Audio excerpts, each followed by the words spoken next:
जनादेश अभी मिला है, नई सरकार गठित हुई है, अभी मुख्यमंत्री भी बदले हैं। मुख्यमंत्री मोहन यादव जी जो हैं काफ़ी संवेदनशील निर्णय ले भी रहे हैं। तो आपके प्रतिनिधिमंडल ने या फिर आपने उन तक इन विषयों को ले जाने का कोई प्रयास किया या उनके समक्ष ये बिंदु हैं?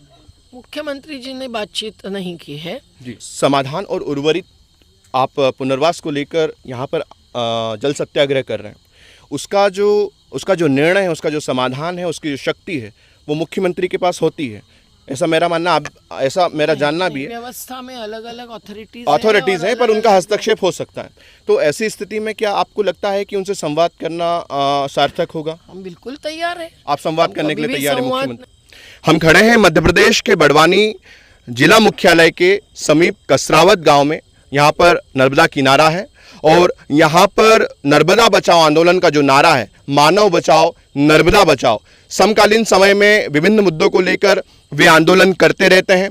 पिछले साल भी जो बारिश हुई थी और जिससे अतिवृष्टि से जो नुकसान हुआ था, उन्हीं विषयों को दृष्टिगत रखते हुए यहाँ पर नर्मदा बचाओ आंदोलन जो है जल सत्याग्रह कर रहा था। वो किन बिंदुओं को लेकर कर रहा था, हम मेधा पाटकर जी से जानेंगे। और वास्तव में ऐसी कौन सी परिस्थितियां बन रही है, क्योंकि कोई भी व्यवस्था जो बनती है वो जन मुद्दों के लिए बनती है, कोई भी सरकार जो बनती है वो जन मुद्दों के लिए बनती है। तो क्या सरकार और आंदोलनकारियों के बीच सेतु का काम क्यों नहीं हो पा रहा है?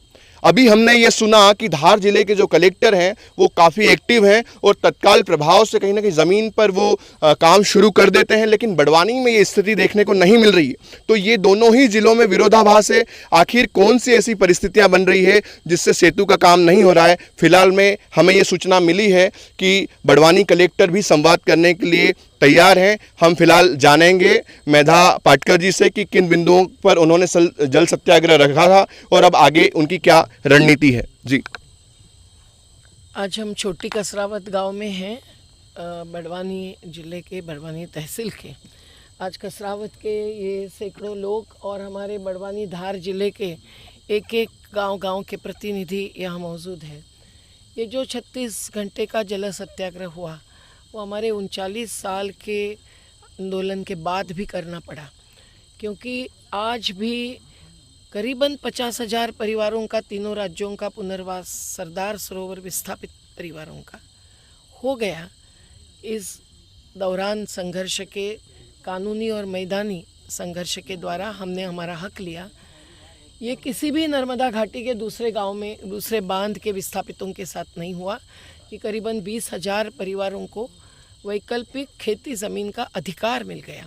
पर आज भी जब सैकड़ों लोग बाकी हैं उस अधिकार पाने के जो पात्र हैं, आज भी जब विविध प्रकार के अनुदान, जैसे गृह निर्माण का अनुदान देना सैकड़ों लोगों को बाकी है। आपने एक चीज़ को स्वीकारा कि उच्च अधिकारियों ने आपको कहा है कि 24 लाख क्यूसेक पानी जो है वो किसी भी हाल में हम छोड़ेंगे नहीं, ये वचन दिया है आपको, तो इसमें आपको कितना भरोसा है? देखिए, तो हमारी मांग यही है कि जल स्तर मर्यादित होना चाहिए, पिछले साल जैसी डूब नहीं आनी चाहिए। जो पूर्ण जल स्तर है 138.68 वो भी नहीं रहना चाहिए। लेकिन उनका कहना यह है कि पूर्ण जलाशय स्तर रहने का निर्णय जो 4 मुख्यमंत्री और केंद्रीय कमेटी ने लिया, केंद्रीय मंत्री की, उसके अनुसार हम कर सकते हैं अचीव।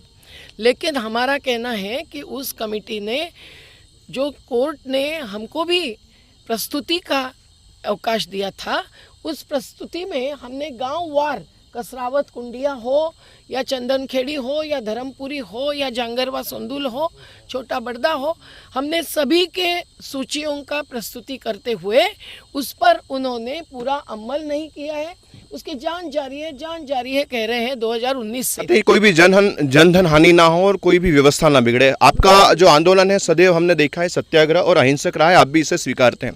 अभी आप चूंकि जनादेश अभी मिला है, नई सरकार गठित हुई है, अभी मुख्यमंत्री भी बदले हैं।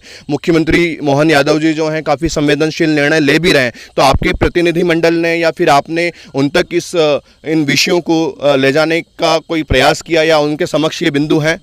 मुख्यमंत्री जी ने बातचीत नहीं की है। मेरे अंतिम 2 सवाल हैं दीदी। पहला सवाल ये है कि जिन समाधान और उर्वरित आप पुनर्वास को लेकर यहाँ पर जल सत्याग्रह कर रहे हैं, उसका जो निर्णय है, उसका जो समाधान है, उसकी जो शक्ति है वो मुख्यमंत्री के पास होती है, ऐसा मेरा मानना, ऐसा मेरा जानना भी है। व्यवस्था में अलग अलग अथॉरिटीज़ हैं, पर उनका हस्तक्षेप हो सकता है। तो ऐसी स्थिति में क्या आपको लगता है कि उनसे संवाद करना सार्थक होगा? हम बिल्कुल तैयार हैं। अभी आपकी जो लड़ाई है, इसकी न्यायिक स्थिति क्या है? न्यायिक स्थिति में क्या चल रहा है अभी? देखिए, हर न्यायिक फैसले में यही है कि ट्रिब्यूनल फैसले का पालन होना चाहिए, जिसमें किसी भी परिस्थिति में किसी भी परिवार की संपत्ति बिना संपूर्ण पुनर्वास डुबाई नहीं जा सकती है, ये आया है। हर वसाहत में सुविधाओं की सूची तैयार है। हर एक को भूखंड मिलना है। एनकैशमेंट, भूखंड के बदले पैसा देने के काम मध्य प्रदेश ने किया, जो कानून के खिलाफ था, पर उसमें कई लोगों ने पैसे लिए मजबूर होकर, तो उनको भी छोटा भूखंड देने का आदेश तो आ गया हमारे संघर्ष के दौरान। कुम्हार, केवट, मछुआरे सबके लिए आदेश आ गए, पर इनका पूरा पालन आज भी नहीं हुआ है। तो हम लोगों का यही कहना है कि इसके लिए संवाद तो जारी रहेगा, पर जब तक ये पूरा कार्य पूरा नहीं होता है, वो युद्ध स्तर पर होना चाहिए। माँ नर्मदा मध्य प्रदेश की जीवनदायिनी रेखा है और इसके धार्मिक महत्व है। सबसे पुरानी वैली है। आप देख रहे हैं कि कसरावत जो गांव है, उसकी कई सारी महिलाएं, माताएं, बहनें हैं, ये नर्मदा जी की आरती करती हैं। यहाँ पर नर्मदा में काफ़ी इनकी आस्था भी है।